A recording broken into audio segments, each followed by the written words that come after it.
DJI sent me the Ronin RS3 combo a while ago, and I've been using it more and more in recent videos. I wanted to post this video before using it, but the temptation was too great and I opened it. Soz.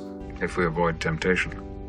In retrospect, it's a good thing because over the last few months, I've learned a lot more about how to use it and I'm able to share more for this video. Just a side note, I am waiting for a few pieces of extra equipment to show you its extra capabilities, but that's gonna have to wait for now. So I opened it all up and attached my trusted B-roll and sometimes A-roll camera to it, which is the Z6 II from Nikon. But let's start off with why you would want a gimbal in the first place. Well, for starters, it helps people like me. If you wanna know what I mean, imagine a creepy crawly coming at you with a surgeon's knife and you'll have some idea how unstable my hands are with a camera. But I digress. The advantages of a gimbal are it's able to get fixed angles that some tripods may not be capable of.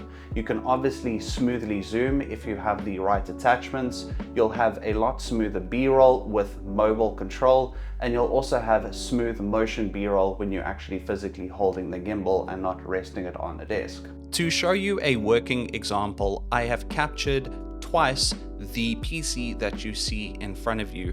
First with the gimbal and second by free holding the Z6, actually 3 at the time. Now you will notice that the gimbal is a lot smoother because that's what its job is. However, the Z6 III is also smooth but not as smooth as the gimbal.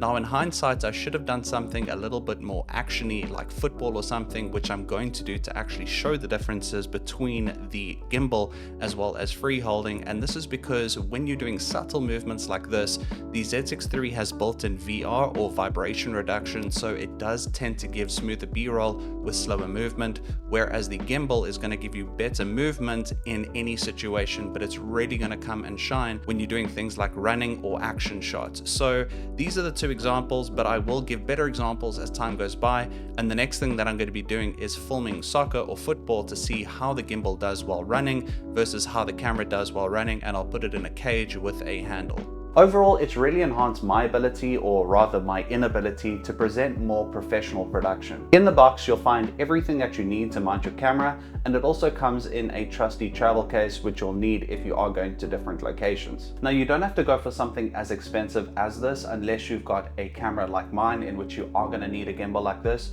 But there are other solutions for mobile phones, or if you have a trust fund, you can go for something like the Ronin 4D. I'm looking for a man in finance with trust fund, 6'5", blue eyes. But I do encourage getting this type of gimbal if you have a Z6 II or similar just like mine. Just ensure that the gimbal can take the payload. I will be creating more content on my YouTube in the future on how to balance a gimbal, how to use the device with a remote control or game controller. Yes, you can use a game controller, and this is all for my content tips and tricks, so be sure to look out there for more. Hope you enjoyed the video. Cheers, goodbye.